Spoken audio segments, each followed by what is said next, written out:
Hello students, good evening. Online class में आपका स्वागत है।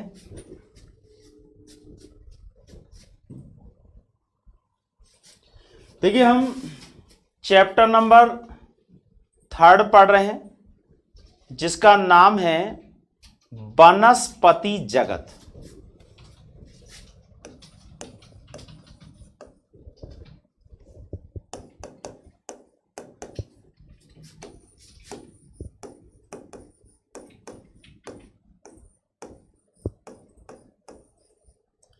इस वनस्पति जगत के अंतर्गत हम विभिन्न प्रकार के पादपों के समूहों के लक्षणों का अध्ययन कर रहे हैं। ये पादप जो होते हैं इनको 5 समूहों में बांट दिया गया है, जिसमें सबसे सरल संरचना शैवालों की होती है, उसके बाद ब्रायोफाइटा है, उसके बाद टेरिडोफाइटा, जिम्नोस्पर्म और एंजियोस्पर्म। तो हम यहां सबसे पहले शैवालों के बारे में पढ़ रहे हैं।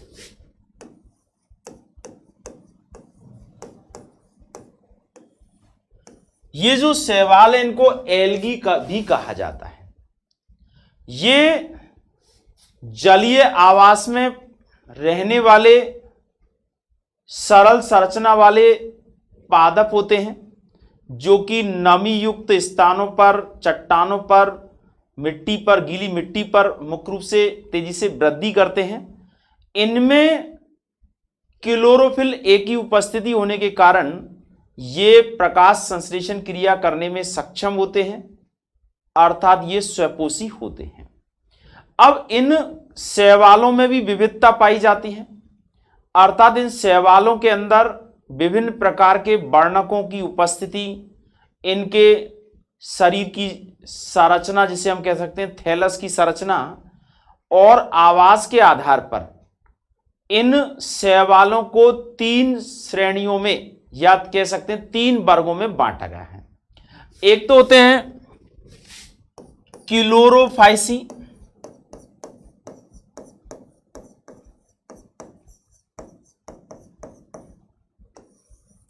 देखिए ये हरे शैवाल होते हैं। हमने इनके बारे में आपको कल बताया था कि ये हरे शैवाल होते हैं। ये अलवणीय और लवणीय दोनों प्रकार के जलों के अंदर पाए जाते हैं और इनके अंदर क्लोरोफिल ए और क्लोरोफिल बी दोनों वर्णकों की उपस्थिति होती है। साथ में इनमें क्लोरोप्लास्ट जो होता है ये विभिन्न आकृतियों का होता है। ये कुछ एक कोश के होते हैं, निवयी होते हैं, समूह में रहने वाले होते हैं, जैसे क्लेमाइडोमोनास है, स्पाइरोगायरा है, इसके अलावा यूलोथ्रिक्स है। इस तरह के कई शैवाल होते हैं जिनमें हरित लवक की आकृति भिन्न होती है, लेकिन ये सब तंतु रूपी संरचना के रूप में होते हैं, जबकि क्लेमाइडोमोनास जो होता है वो एक कोश के होता है। अब देखिए, दूसरा होता है फियोफाइसी और तीसरा होता है रोडोफाइसी।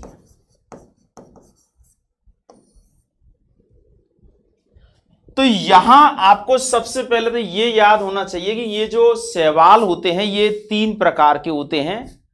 क्लोरोफाइसी एज ए हरे शैवाल, फियोफाइसी यानी भूरे शैवाल, और रोडोफाइसी यानी लाल शैवाल। तो देखिए, क्लोरोफाइसी वाले के बारे में तो हम कल पढ़ चुके हैं। आज हम बता रहे हैं किसके बारे में? फियोफाइसी के बारे में।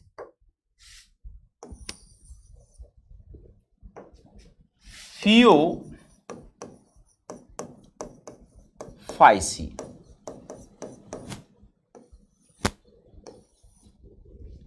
अब देखिए, ये जो होते हैं इसको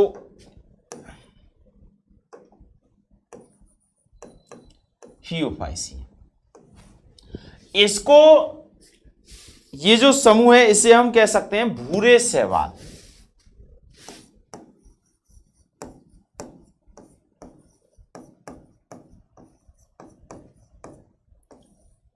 क्योंकि इनके अंदर जेंथोफिल नाम का वर्णक भी होता है और जैंथोफिल वर्णक होने की वजह से इनका रंग जैतूनी यानी भूरा टाइप का होता है। अब देखिए ये मुख्य रूप से ये मुख्यतः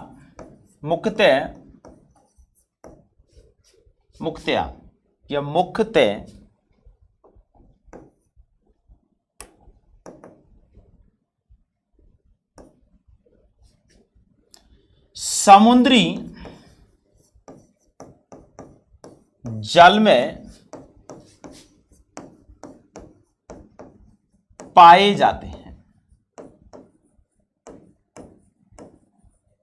यानी ये खारे पानी में पाए जाने वाले शैवाल होते हैं, तो समुद्री जल में ये पाए जाते हैं और इनके आकार में बहुत अधिक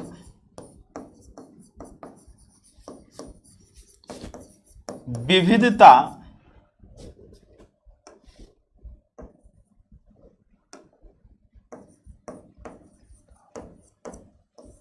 पाई जाती है।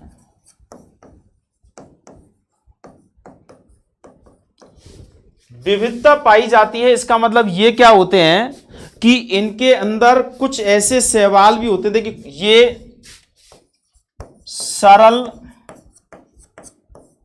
तंतुनुमा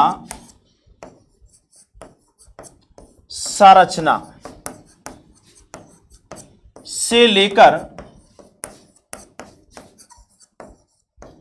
जटिल, यानी ऐसे सदस्य भी हैं जो बहुत ही सरल संरचना रखने वाले हैं और बहुत जटिल, यानी बहुत ही जटिल सघन शाखित संरचना जैसे केल्प वाले होते हैं। यानी ये सरल तंतुनुमा संरचना से लेकर के जटिल सघन शाखित संरचना जैसे केल्प आदि के रूप में या वाले केल्प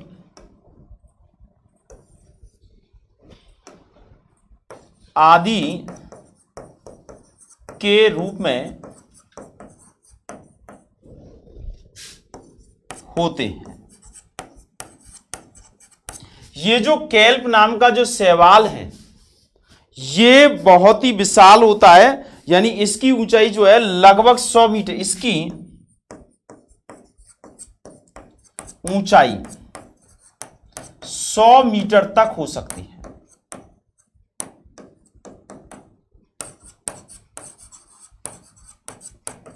यानी ये समुद्रों के अंदर बहुत ज्यादा विस्तार से फैल जाता है और ये कई बार तो क्या होता है कि समुद्री जो जहाज होते हैं उनके आवागमन में रुकावट पैदा कर देता है ये केल्प नाम का शैवाल। यानी इतना ज्यादा ये सघन जटिल संरचना के रूप में उपस्थित होता है।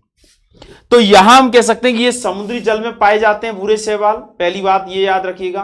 दूसरी बात रखिएगा इनके संरचना में बहुत ज्यादा विविधता पाई जाती है, सरल संरचना भी होती है कुछ शैवालों की, और कुछ शैवाल इतने जटिल और सघन और शाखित होते हैं जो कि विशाल संरचना बनाए हुए होते हैं, जैसे केल्प जिसकी समुद्र के अंदर ऊंचाई जो है वो 100 मीटर तक हो सकती है, लगातार वो फैल सकता है, इतनी इनकी ऊंचाई हो सकती है।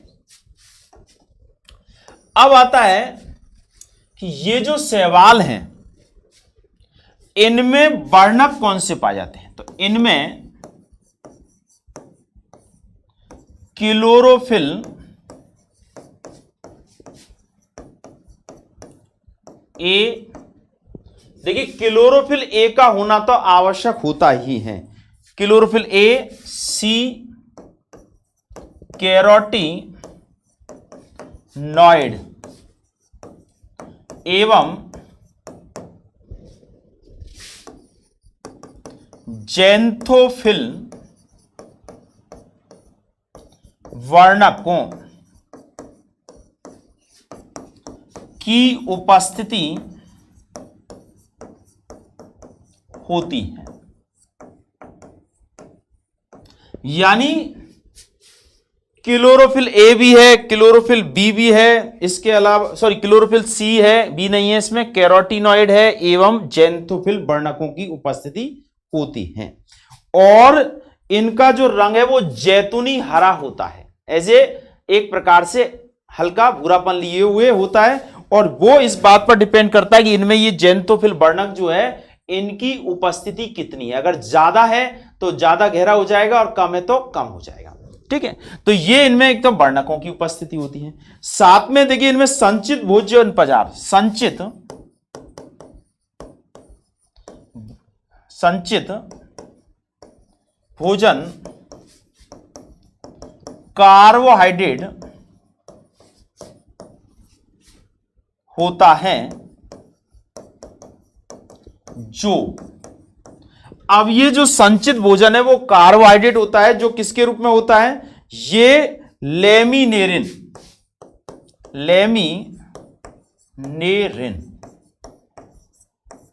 ये जैसे पाइरिनोइड बताया था हमने, इस तरह से ये लेमिनेरिन होता है, अथवा मैनिटॉल,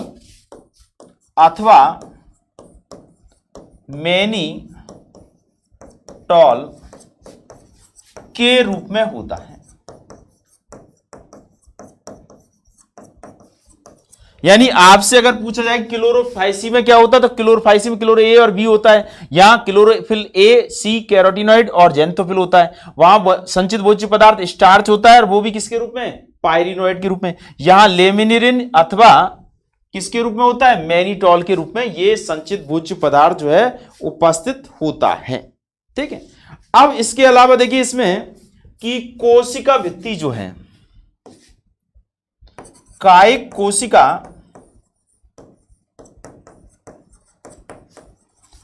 की कोशिका भित्ति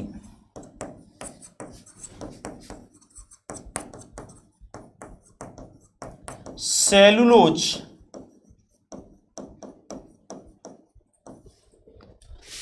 से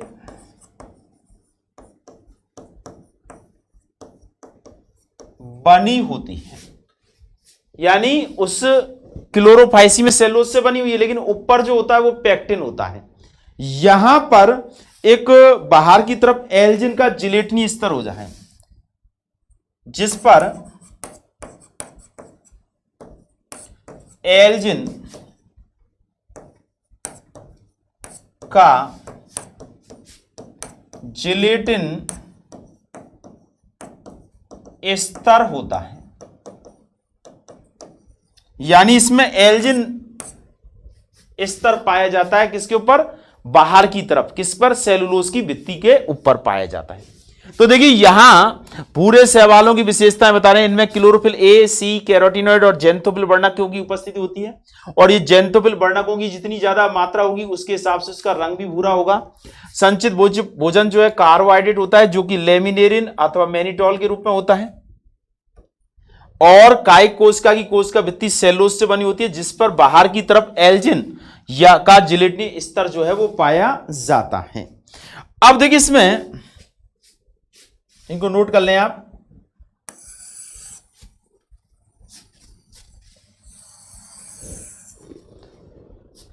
ये जो भूरे शैवाल होते हैं, इन शैवालों के अंदर देखिए कायिक जनन,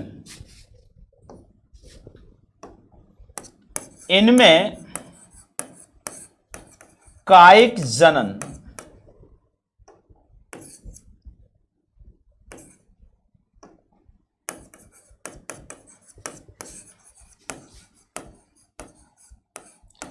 चल बीजाणुओं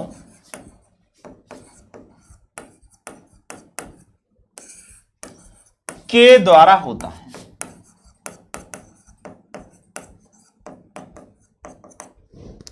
जो कि कंसाभिकीय होते हैं। यानी जिनमें कंसाविकाओं की संख्या क्या होती है, 2 होती है। तो ऐसे इसमें चल बीजाणु जो होते हैं उनके द्वारा ये क्रिया होती है। और इसमें एक तरह से इस तरह के जूस्पोर होते हैं नाशपाती के आकार के। ऐसे इस तरह के ये आकृति के होते हैं, यानी इनको कह सकते हैं एक प्रकार से नाशपाती के आकार के जू स्पोर्ट्स मतलब चल बीजाणु। साथ में विखंडन के द्वारा भी होता है, कायिक जनन चल बीजाणुओं के द्वारा होता है जो कि द्विकंशाविक होते हैं। कुछ सदस्यों में विखंडन द्वारा भी अलैंगिक जनन कायिक जनन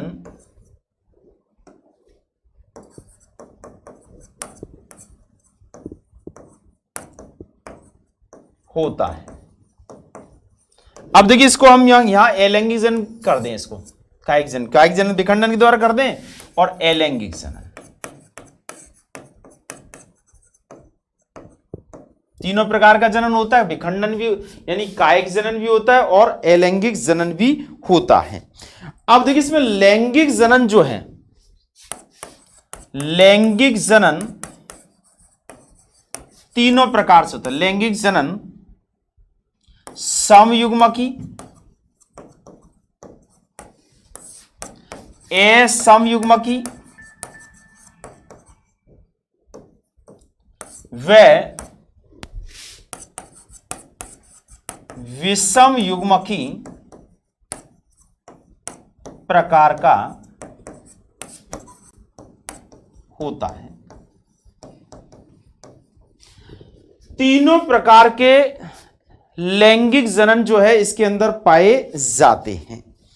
अब देखिए इसमें कुछ सदस्य हैं जिनके इसके अंतर्गत मुख्य रूप से अध्ययन किया जाता है, यानी ये इसके अंतर्गत आने वाले पूरे शैवाल होते हैं।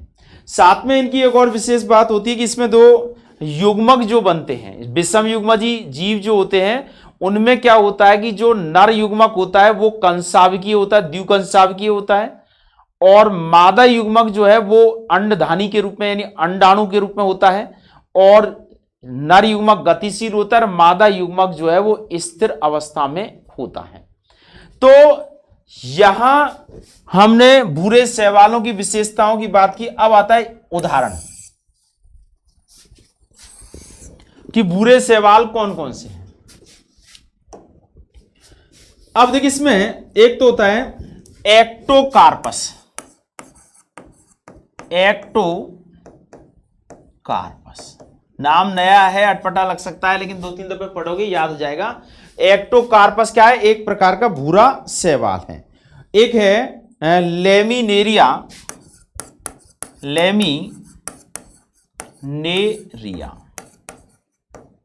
ये भी एक भूरे शैवाल का ही नाम है। एक है सर्गासम,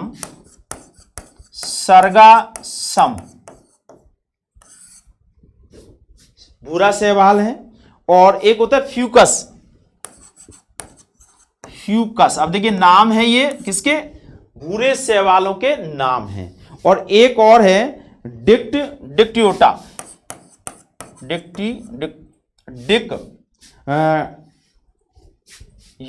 डिक्योटा। ये चारों जो है ये भूरे शैवालों के उदाहरण हैं। ये सभी भूरे शैवाल हैं। एक्टोकार्पस, लेमिनेरिया, सर्गासम, फ्यूकस और डिक्टियोटा। तो इसमें देखिए ये बहुत इंपॉर्टेंट है। एक्टोकार्पस आगे इसके नाम आएंगे। इसी तरह से ये फ्यूकस है, ये भी काफी इंपॉर्टेंट है, यानी काफी इसके बारे में बात आती है। तो इस तरह से देखिए आज हमने शैवालों के दूसरे वर्ग के बारे में पढ़ा है। कौन सा? फियोफाइसी। तो इसमें हमने कौन कौन सी विशेषताएं पढ़ी आप याद रखेंगे कि ये भूरे रंग के शैवाल होते हैं, नंबर 1 तो ये याद रखिएगा। दूसरी बात, ये शैवाल कहां रहते हैं? ये समुद्री जल में रहते हैं।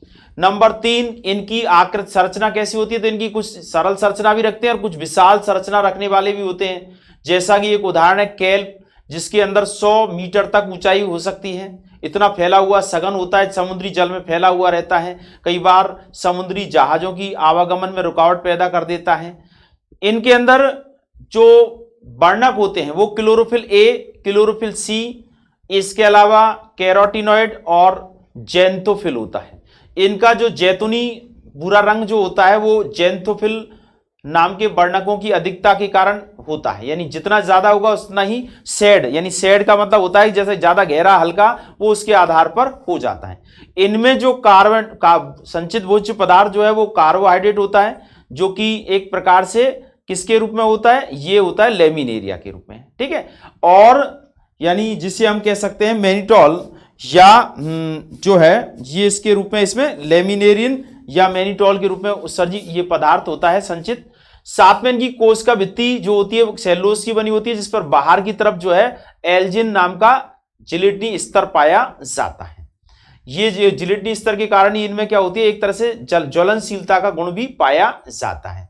सूखे हुए एक्टोकार्पस वगैरह जो है वो ज्वलनशील यानी ईंधन के लिए भी काम में लाए जा सकते हैं। साथ में देखिए इसमें कायिक जनन होता है विखंडन के द्वारा, अलैंगिक जनन होता है चल बीजाणु के द्वारा, लैंगिक जनन जो होता है युग्मकों के द्वारा होता है।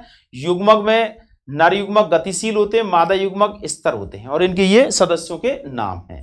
ठीक है, तो आज हमने फियोफाइसी के बारे में पढ़ा है, कल हम पढ़ेंगे रोडोफाइसी अर्थात लाल शैवाल। ठीक है, तो आप घर रहते हुए अच्छे से पढ़ाई कीजिएगा, और किसी भी प्रकार की समस्या है तो आप हमसे पूछ सकते हैं। आज के लिए इतना ही, ओके।